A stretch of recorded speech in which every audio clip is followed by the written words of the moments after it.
designou alguns para apóstolos, outros para profetas, outros para evangelistas e outros para pastores e mestres.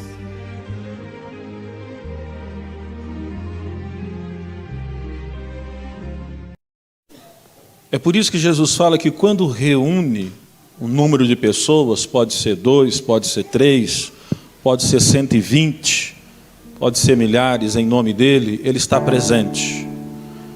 Porque Deus procura vidas, gente para ser tocadas, transformadas, impactadas. Deus procura isso. O Espírito do Senhor procura isso. É por isso que quando nós reunimos e falamos em nome de Jesus, e a nossa boca fala do que o coração realmente deseja, Jesus, o ambiente ele se torna mais leve, um ambiente de cura. Não é um ambiente zen que você vai, sabe, numa reunião esotérica e toca uma música lá, umas cores diferentes, você sai mais leve, não é isso. Mas de fato, você entende que o que está acontecendo ali está resolvendo problemas dentro da tua alma, está te dando direção. E enquanto alguns, dentro do ambiente como nós estamos aqui, às vezes alguns são cheios do Espírito de Deus, o Senhor vai enchendo, a pessoa vai transbordando, tem a sua expressão de intimidade. Eu falei isso domingo passado. Quando Deus toca, você se expressa de uma maneira. Outros que às vezes você vê assim, mais concentrados, ou talvez também em lágrimas. O Senhor já não está enchendo com aquela unção de graça, mas Ele está curando,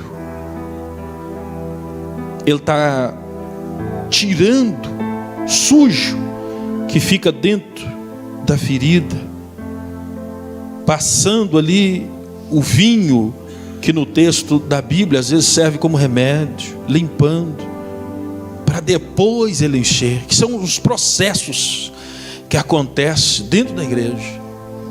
Em alguns casos Deus também está dando direção. Tem gente aqui que não está precisando de ser curado, não tem ferida, não está precisando receber aquela determinada unção, mas ele precisa de direção na vida dele. E o Senhor começa a dar direção mediante a palavra, o louvor, a oração. Então, quando reunimos em nome de Jesus, coisas sobrenaturais acontecem. Hoje eu não quero trazer uma palavra diferente do que eu preguei domingo. Eu quero só destacar alguns pontos simples e acrescentar outros pequenos. E quero chamar você para essa entrega que estava acontecendo aqui, Deus de louvor. Mas para isso eu preciso de ler o texto, repetindo alguns versículos com você que eu li domingo passado sobre João 10. Porque eu vou precisar que você me acompanhe e nós juntos, na presença do Senhor, recebermos aquilo que precisamos, mesmo que cada um tenha uma necessidade. Que ninguém fique fora do que Deus tem para fazer. Em João capítulo 10,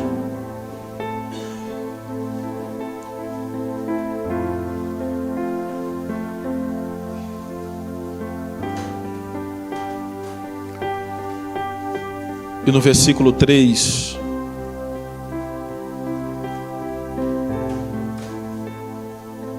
João 10 e 3, eu preciso ler isso novamente.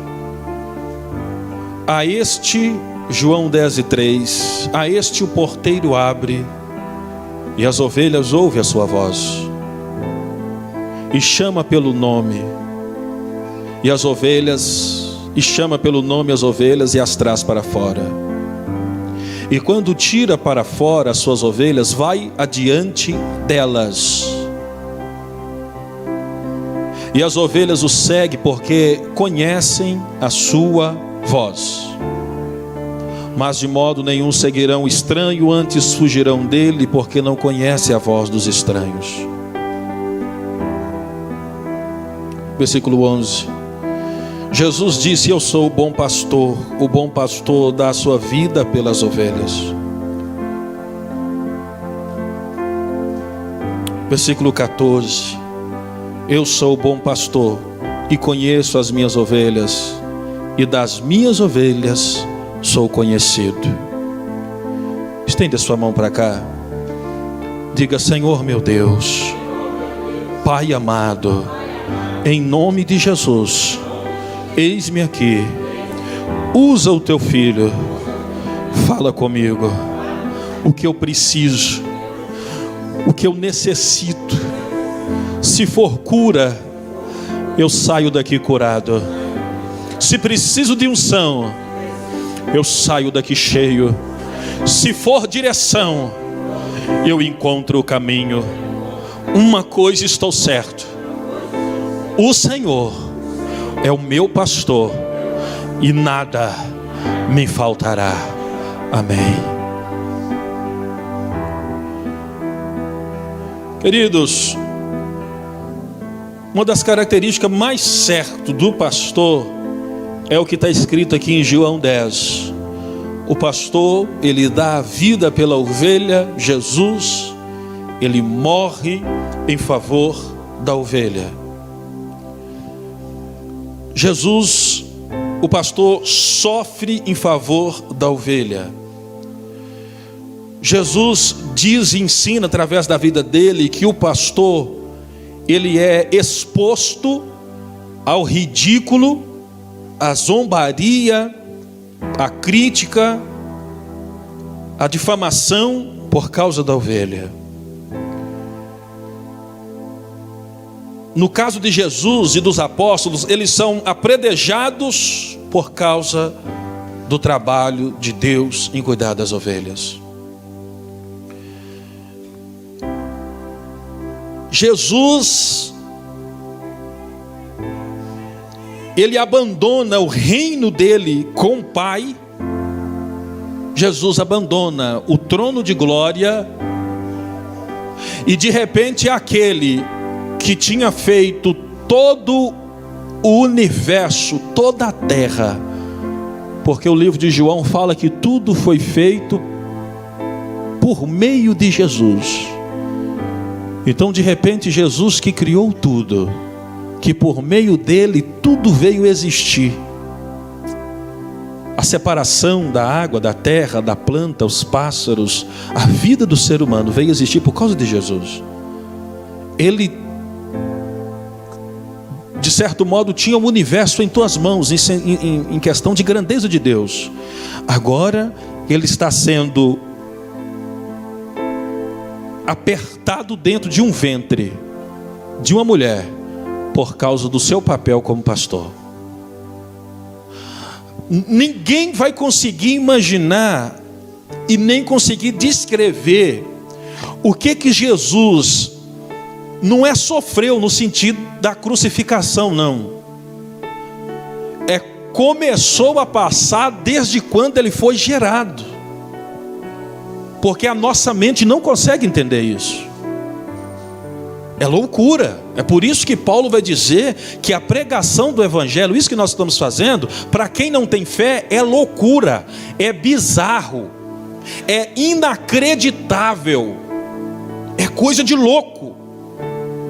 Tanto que Paulo vai escrever no livro de Romanos capítulo 1, que é loucura e ao mesmo tempo é sabedoria. É fraqueza e ao mesmo tempo poder.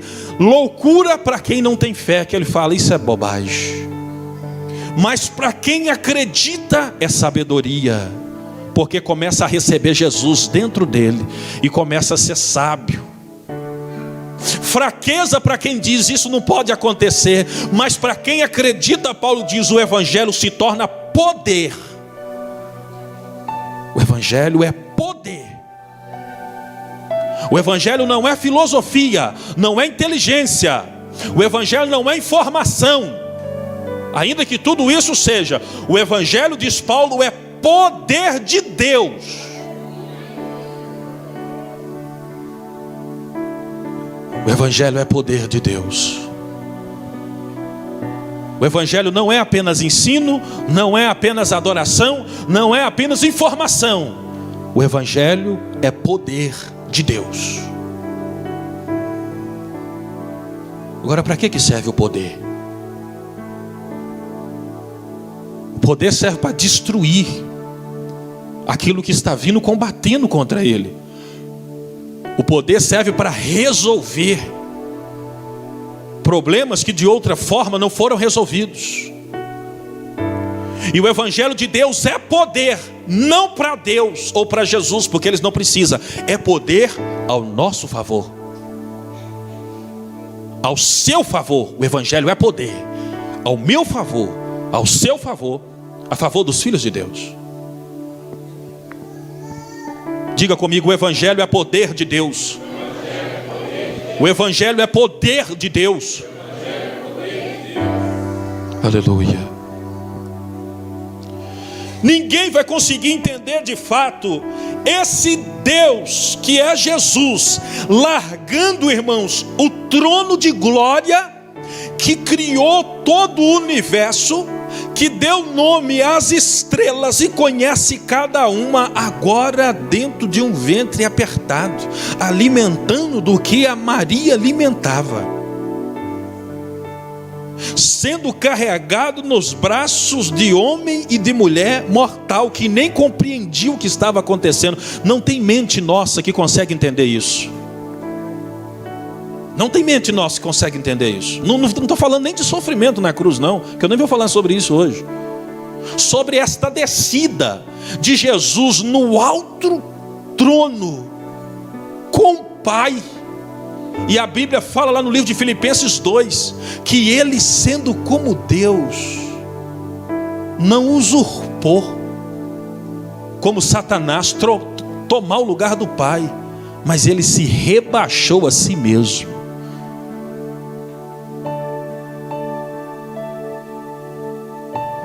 Eu vi um comentário que diz que se estivesse acontecendo entre as formigas uma injustiça e tiver de resolver uma causa, não tem como o ser humano ir lá e tomar a formiga e resolver a causa dela. Porque ainda que nós somos inteligentes e maiores do que as formigas, você não anda como formiga. Você não conversa igual formiga, você não comunica igual formiga, você não dorme igual formiga, você não come igual formiga. Você pode achar que entende formiga, mas quem entende formiga é só formiga. É por isso que tem a rainha da formiga. Você já viu algum ser humano chamado de rei de formiga? Não tem. Apesar que nasceu agora o filme, desenho, né? O Homem-Formiga aí, mas não vem ao caso. Mas você não pode. Se a gente quisesse ajudar a formiga, o que a gente teria que ser? Formiga. Ainda que com a nossa inteligência em relação à formiga, nós somos como Deus em relação à inteligência da formiga. Mas a gente não entende formiga. Você não sente o que a formiga sente. É para você entender o que Jesus teve que fazer para de fato, quando você falar: Pai, em nome de Jesus, de todo o seu coração, o céu começa a dar ouvidos à sua oração. É por isso que o escritor de Hebreus vai falar que Jesus não é o seu profeta. Jesus, ele foi profeta, agora ele não é nosso profeta. Que Jesus não é o homem de Deus. Ele foi aqui na terra, agora Jesus não é o homem de Deus. Para nós ele não é. A Bíblia chama de Jesus como nosso sacerdote. Por quê? Porque o profeta, em muitos casos, ele sempre ficava do lado de Deus. Deus levantava e dizia: esse povo está mal, me desobedece. E o profeta olhava e falava: concordo com o Senhor, o povo rebelde esse. Já até tentei avisar, mas eles não ouvem. E Deus dizia: acho que vou abandonar esse povo. E o profeta: concordo, é só eu, e olha lá se tem mais alguém. O profeta agia sempre a favor de Deus. Vou matar todos. E o profeta estendia a mão: pode clamar agora, pai, para o Senhor mandar fogo. O profeta era puxa-saco de Deus. E não era pecado, ele nasceu para isso. Ele representava Deus. Agora o sacerdote não. O sacerdote não. Moisés foi um dos maiores profetas, mas Deus não deixou Moisés ser sacerdote. Deus levantou Arão e falou: Arão vai ser sacerdote, não você. Ainda que você é maior do que Arão, mas no serviço de Arão você não faz. Sabe por quê, irmãos? Eu já preguei isso aqui. Porque Arão viveu com o povo 40, 50 anos, 60 anos, 70 anos.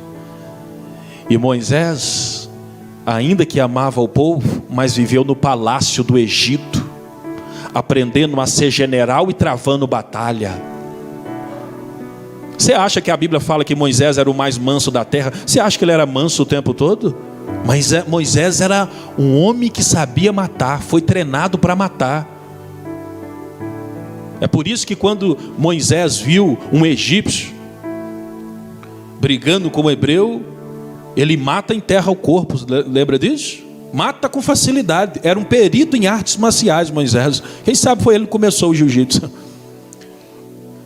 Moisés foi treinado para matar, para destruir, irmãos. Ele se tornou o maior homem manso depois que ele teve um encontro com Deus.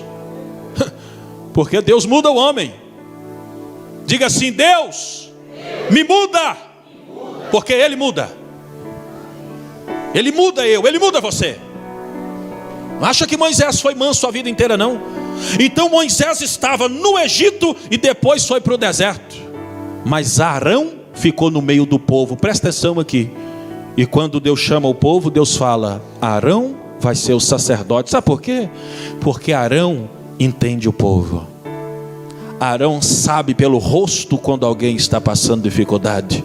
Arão cresceu no meio do povo. E a Bíblia fala lá no livro de Hebreus, no capítulo 5. Eu acho que convém ler. Convém ler.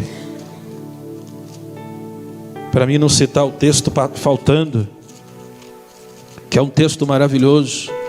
Nós não podemos deixar a palavra em falta, citar pela metade. Olha o que diz em Hebreus capítulo 5.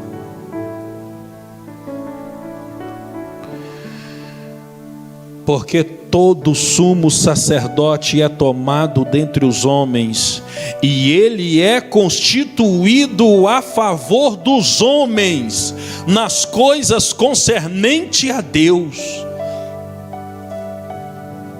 para que ofereça dons e sacrifício pelos pecados, e possa compadecer eternamente dos ignorantes e errados, pois ele mesmo está rodeado de fraqueza.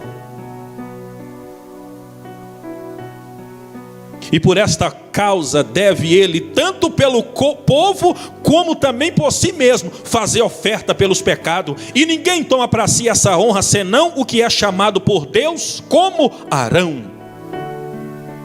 Assim também Jesus Cristo não se glorificou a si mesmo para se fazer sumo sacerdote, mas antes glorificou aquele que lhe disse: Tu és meu filho, hoje te gerei.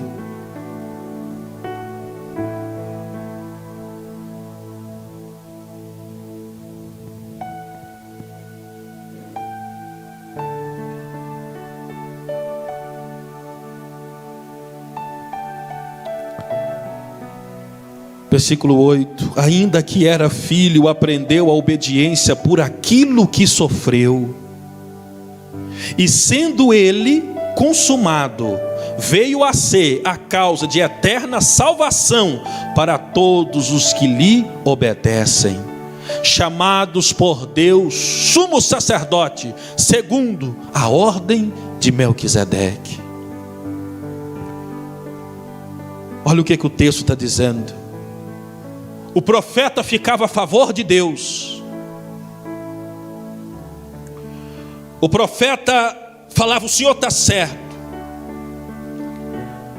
Mas chegou um tempo que Deus teve que levantar sacerdote, porque se não tivesse ninguém para rogar em favor do povo, qual é o homem que poderia se apresentar diante de Deus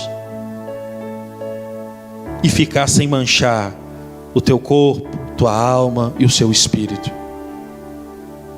Qual é o homem que pode se levantar diante de Deus e entrar e sair em total liberdade, em total confiança, pela sua própria justiça e pela sua própria força? Qual o homem que consegue dizer assim: eu vou ficar 7 dias sem fazer nada, que entristece a Deus, e consegue honrar isso? 3 dias. O profeta ficava do lado de Deus, aí de repente o Senhor levanta um sacerdote. Enquanto o profeta dizia: o Senhor está certo, é preciso condenar, é preciso matar, é preciso expulsar, e Deus se levantava no ato de justiça, porque o profeta,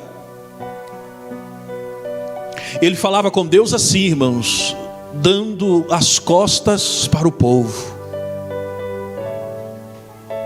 Agora o sacerdote, ele virava para o povo, levantava as mãos em favor do povo, e ao mesmo tempo que ele abençoava o povo, ele dava um sinal para Deus, que ele estava rogando por misericórdia e melhorias, porque quando Deus olhava, Deus via o profeta ou o sacerdote assim em favor do povo. O profeta ficava assim: o Senhor está certo, é matar mesmo, eles não conseguem. Já o sacerdote ficava com as mãos assim no povo, e ao mesmo tempo que simbolizava a bênção, simbolizava para Deus parar, para Deus reter a ira. E o profeta falava: Pai, tem misericórdia. O Senhor não sabe o que é ser humano. Você quer ver uma coisa dentro da Bíblia? Abre lá, lembrei aqui agora, o Espírito Santo fez lembrar. Salmo 39, para você entender. O profeta fazia mais ou menos essa oração. Salmo 39.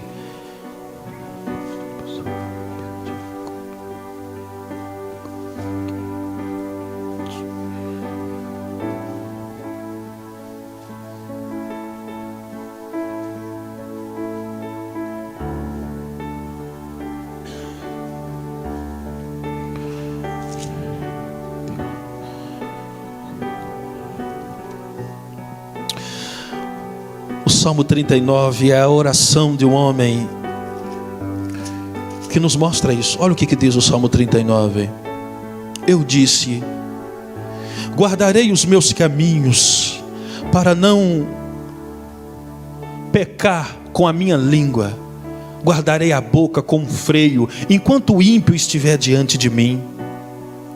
Com silêncio fiquei como mudo, calava-me mesmo acerca do bem, mas a minha dor se agravou.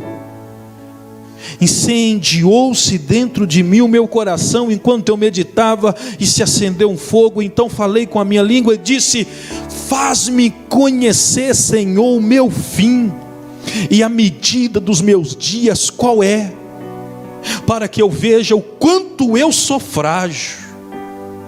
O sacerdote falava com Deus a respeito da fragilidade do ser humano. Eis que o Senhor me fizeste os meus dias como palmos. Passa rápido, é pequeno. O tempo da minha vida é como nada diante de ti. Na verdade, todo homem, por mais firme que esteja, é totalmente vaidade. Na verdade, todo homem anda como uma sombra. Na verdade, em vão se inquietam. Amontoa riquezas e não sabe quem as levará. Agora, pois, Senhor, que espero eu? A minha esperança está em Ti. Livra-me de todas as minhas transgressões. Não me faça o opróbrio dos loucos. Emudeci, não abro a minha boca, porquanto Tu o fizeste. Tira de mim a Tua praga, eu estou desfalecido pelo golpe da Tua mão.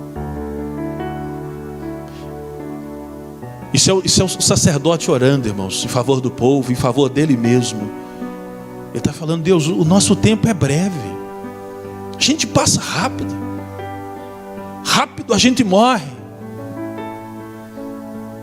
E se o Senhor nos castigar segundo a nossa transgressão, o que nós vamos viver? O que nós vamos fazer? O que nós vamos conquistar?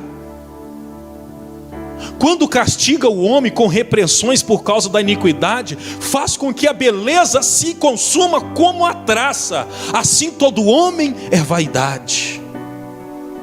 Ouve, Senhor, a minha oração e inclina o teu ouvido ao meu clamor. Não te cales perante as minhas lágrimas, porque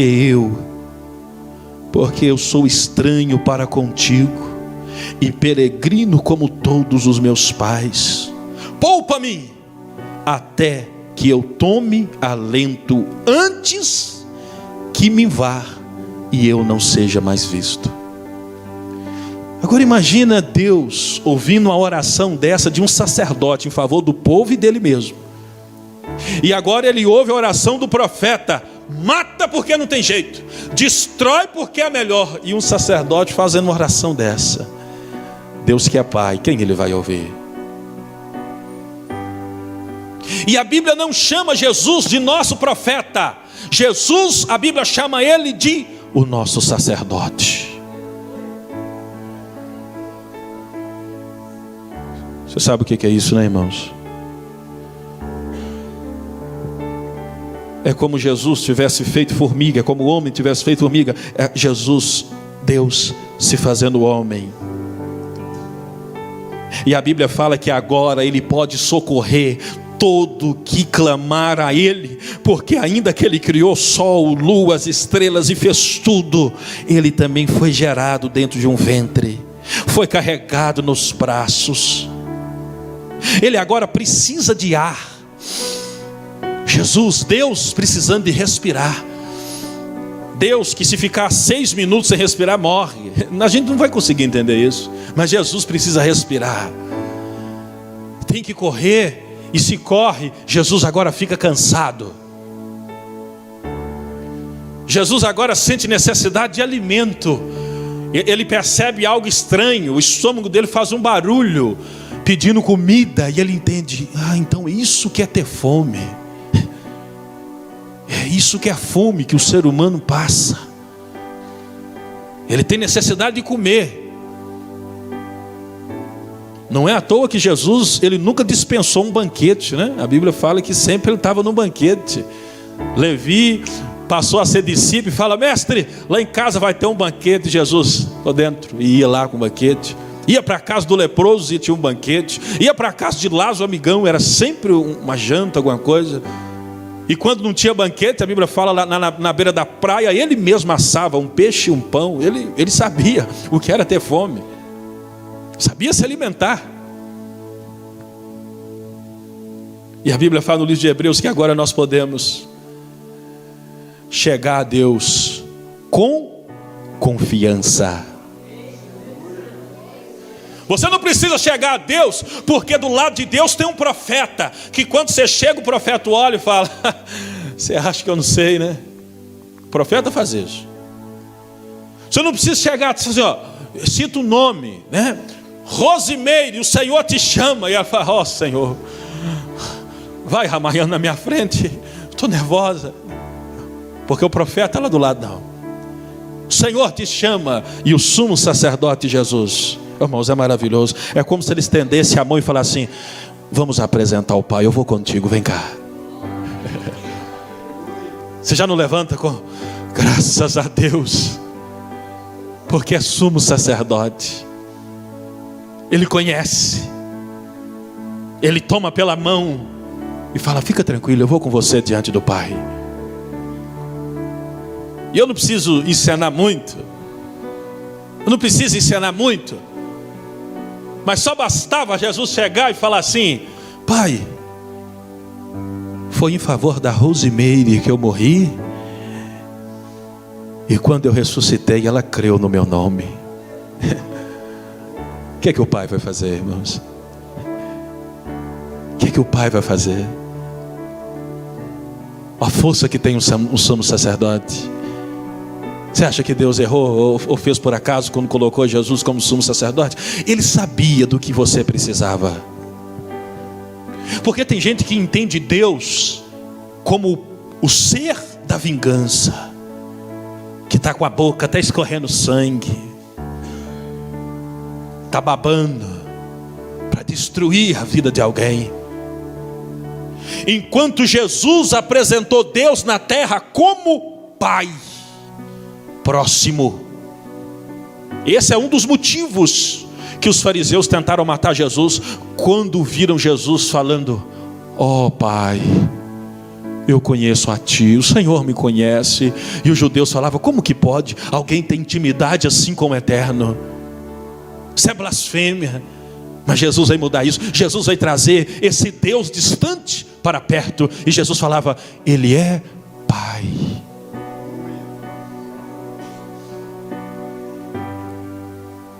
Não é difícil, eu posso chegar, meu Pai está aqui, chegar a abraçar meu Pai, porque é Pai.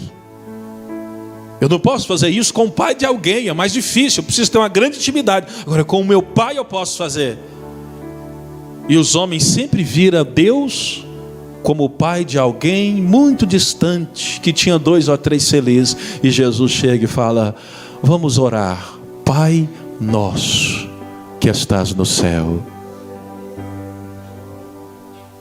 E a multidão fala: Pai nosso. De todo mundo, de todo mundo, Ele é Pai nosso. E não é o Deus bravo, não, às vezes. Mas a Bíblia fala que a ira dele é por pouco tempo, mas a misericórdia é para sempre. Talvez tem gente que está me ouvindo que não gosta, né? Que prefere o Deus como irado. Então fica com você, com seu Deus, escorrendo sangue pela boca, e que Deus faça cumprir na sua vida da forma que você deseja na vida dos outros. Mas eu prefiro ver Deus como Pai nosso. Eu prefiro ver como Deus que tem um sacerdote ao meu favor. Eu prefiro ver Jesus como meu defensor e leão da tribo de Judá contra Satanás, não é contra a minha vida. Como protetor meu e inimigo daqueles que me querem a alma. Porque o poder dele é para mim. Não é à toa que Davi diz no Salmo 23, que é o Salmo do bom pastor: preparas uma mesa, e eu quero comer na presença dos meus inimigos. Eles precisam ver que o Senhor cuida de mim. Eu quero que os meus inimigos passem, e ainda que eles me querem a alma, eu sento, alimento e dou graças, porque o Senhor é o meu pastor e nada me faltará. Me dá uma mesa na presença dos meus inimigos. Eu prefiro acreditar em Deus assim. Eu prefiro servir Deus assim. E aí eu vivo em paz. Amém, queridos? Para mim pular para uma outra parte aqui que eu queria falar com vocês. Então, no último domingo, eu trabalhei sobre o Pai, sobre o bom pastor.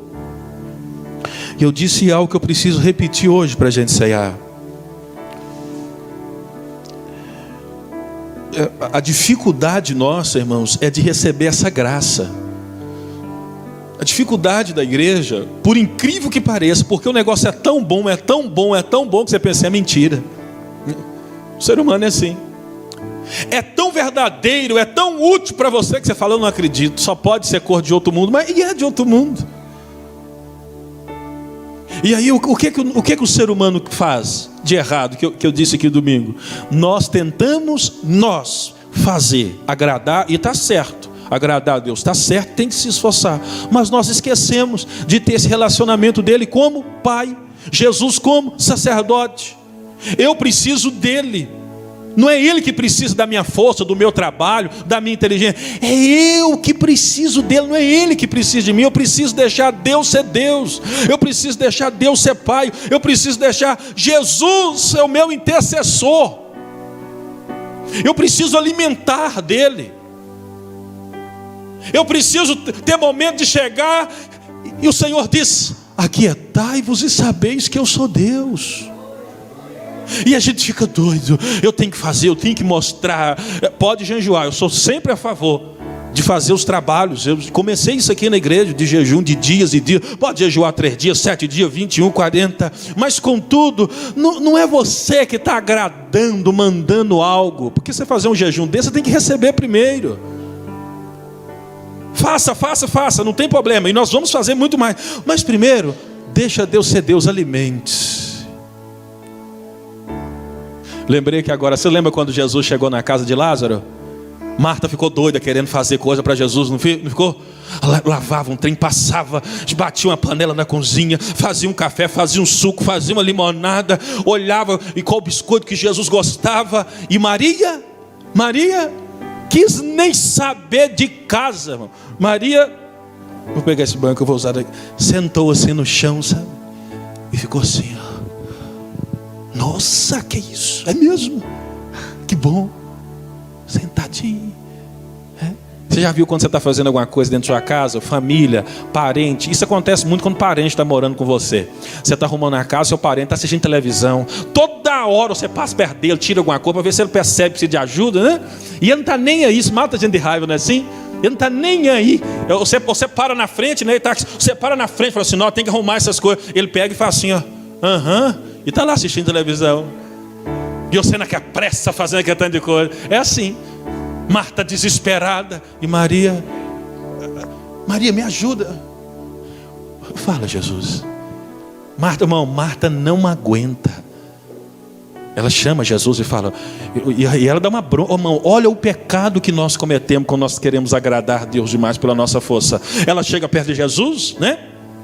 Vou pegar isso daqui para me fazer um teatro. Eu deveria fazer um teatro, né, irmãos? Ela chega assim perto de Jesus. Mestre, não incomoda-te que minha irmã não me ajuda em nada? Não sei se foi assim, estou brincando. O que Jesus fala? Marta, você está ocupada com tanta coisa, fazendo tanta coisa, sonhando tanto, preocupado.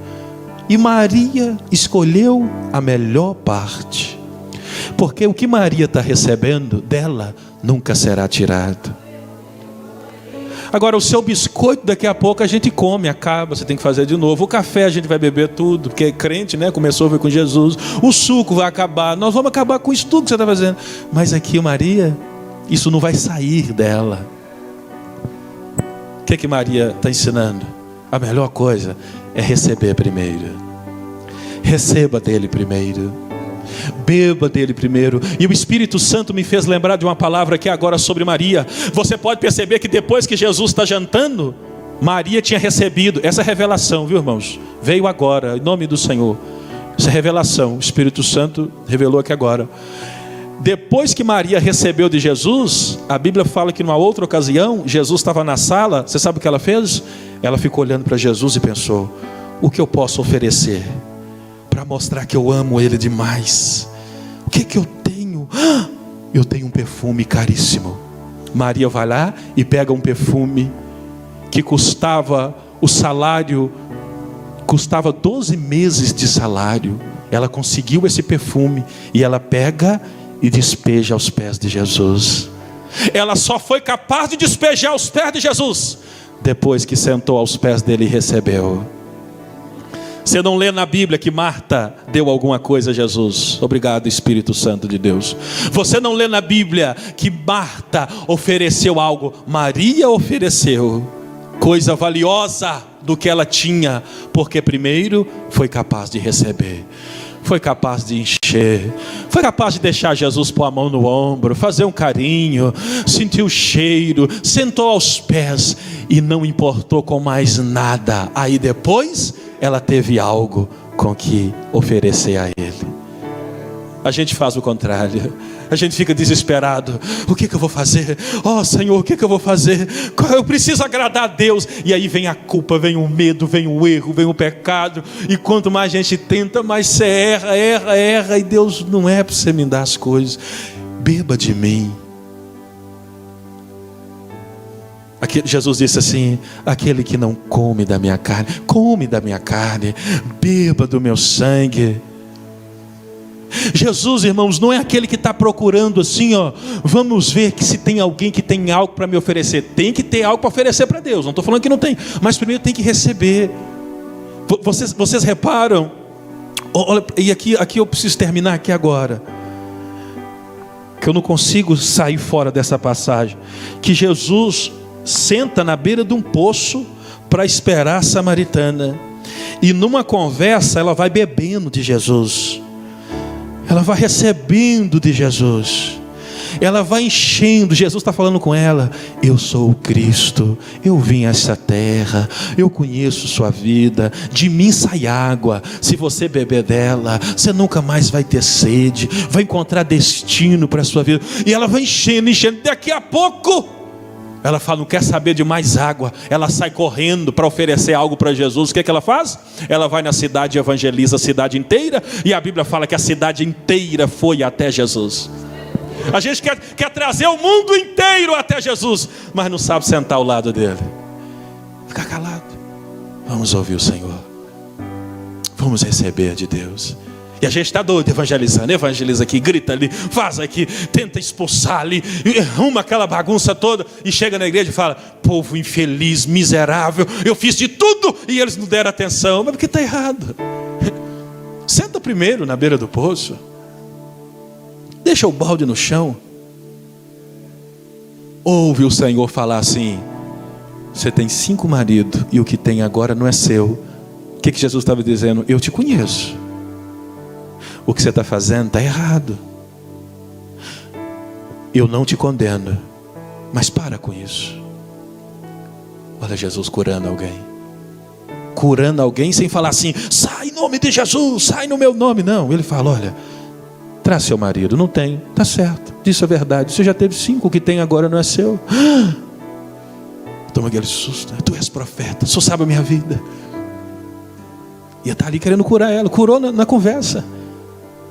Olha, eu sou maior do que Jacó, que fez esse poço. Ela sabia que ele conhecia a vida, mas não condenou ela ao inferno. Ele estava agindo como sacerdote, porque se fosse como profeta, ela estava enrolada.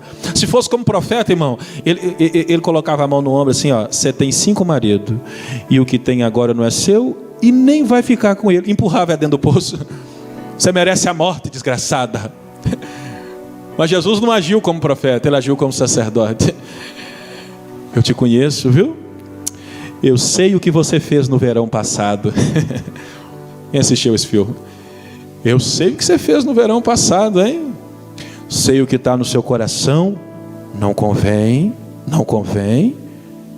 Senhor, olha que alguém vai escutar. Não. Eu já mandei os 12 discípulos comprar pão para mim conversar só com você aqui. E ele conversando com a mulher samaritana, curando. E ela recebe. Ela alimenta. Ela é curada. E aí o que ela faz? Traz uma cidade inteira. Amém, queridos? Palavra do Senhor Jesus para a nossa vida. Palavra de cura. Irmãos, então, falando desse Jesus maravilhoso, o que nós precisamos aqui na Igreja Tempo da Salvação? Aprender a relacionar com Deus assim. Aí no caso, cada encontro nosso aqui vai ser um encontro de alegria, de gratidão, de união, de fraternidade. Você já sai de casa, lembra quando eu preguei? Com aquele clima, é hoje, mais um pouco dele hoje. Hoje tem gente que precisa tomar um copo da água que sai de Jesus. Outros 2, tem gente que precisa tomar um banho, beba, porque da água dele não tem limite, é fonte. Mas ele fala: é hoje eu renovo, hoje eu encontro. A gente precisa disso. Uma das marcas do Ministério do Tempo da Salvação que nós estamos buscando é que cada culto tenha esse prazer, essa graça, esse envolvimento do Senhor, essa liberdade no Espírito. E aí nós precisamos acreditar nisso, nós precisamos clamar a Deus para isso, e nós precisamos fazer que Deus, como Pai, de fato seja Pai, agindo em nossa vida pelo Espírito Santo. Nós precisamos fazer com que esta igreja aqui, do jeito que nós estamos aqui hoje, se torne um ambiente de cura muito poderoso. De modo que quando você sai daqui e você encontra alguém no decorrer da semana, você não consegue ouvir esta pessoa sem falar com ela: eu sei de um local onde Deus conhece você e não julga você, mas cura você, e você é sarado para nunca mais voltar a ser doente. Coisa de Deus, irmãos, ao nosso favor. Graça do Senhor ao nosso favor. E Deus precisa disso, no sentido que é bom para nós, é bom para você. Amém, queridos? Eu quero... Você pode ficar sentado ou em pé, fica a critério seu. Eu quero adorar a Deus um pouco aqui, em nome de Jesus. Faz aquela então. Você está fazendo fundo? Você cantou ela? Porque ele vive? Eu queria convidar você, mas pode ficar em paz, não tem necessidade de você ficar em pé, mas se você desejar, fique. Para a gente receber de Deus.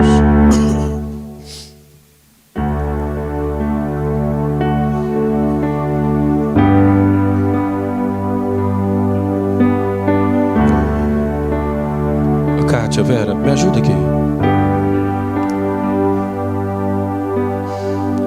Nós não vamos cantar o hino porque dele por ele, ou porque ele vive, não é isso.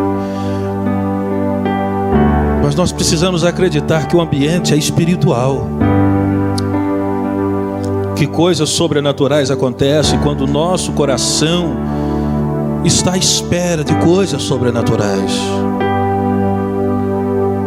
Deus parou de tocar. Deus não parou de tocar, é você que parou de ficar quieto. Deus parou de agir, pastor. Deus não parou de agir, Ele é Deus.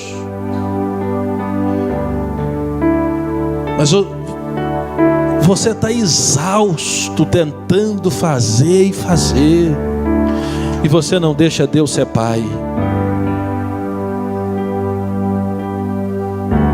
Entende Jesus como bom pastor?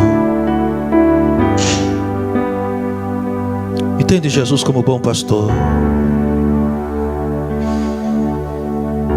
Se precisar de cura, Ele está aqui para curar.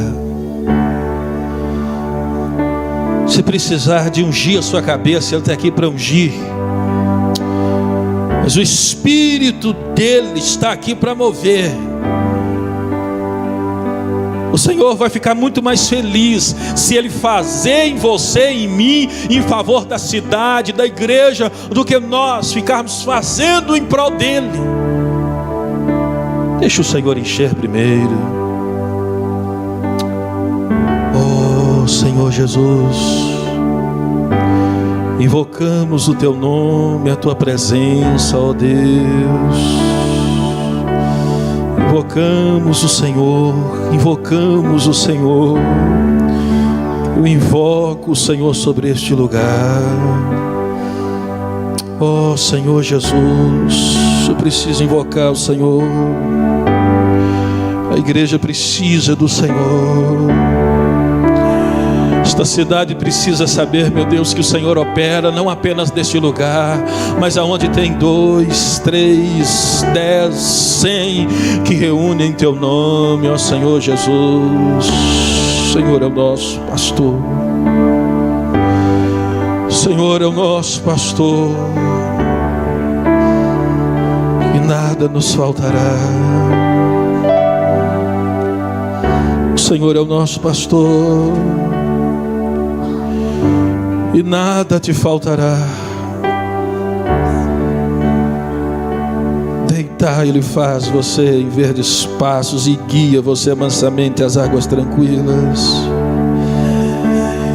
Ele nesta noite, pelo Espírito, quer trazer refrigério para a tua alma e guiar você pelo caminho da justiça, por amor do nome dEle. Ainda que você ande pelo vale da sombra da morte, o Senhor está dizendo: eu sei que você anda por algum vale, não temas, não temas, não temerei, porque o Senhor está comigo. Você precisa deixar isso fluir de você. O Senhor prepara uma mesa perante mim na presença de meus inimigos. O Senhor nesta noite, Ele unge sua cabeça com óleo, até que o cálice transborda. Oh Senhor Jesus, tem gente nesta noite para o Senhor encher, ó Pai. Estamos diante de Ti somente para receber, meu Deus. Seja Deus, seja pastor, em favor da nossa vida hoje, ó Senhor Jesus. Unge nossa cabeça com óleo até o cálice transbordar. O Senhor é Deus de abundância, de abundância, de abundância. Certamente que a bondade e a misericórdia do Senhor me seguirão todos os dias da minha vida.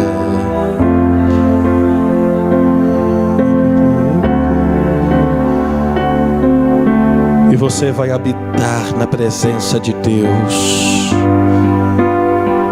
Você vai habitar na presença de Deus. Habitarei na casa do Senhor para sempre. A presença de Deus para sempre. Todo dia faremos como Maria na presença do Senhor. Receberemos, receberemos, receberemos, receberemos, para depois derramar aos pés dele. Senhor Jesus,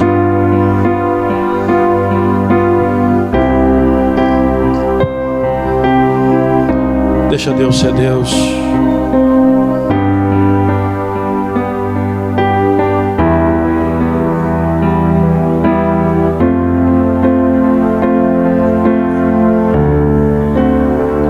Nós precisamos aprender a pedir o Espírito Santo para tocar em nós. Não tentarmos mostrar ao Espírito Santo que olha o quanto somos bons sem Ele. Não funciona, irmãos.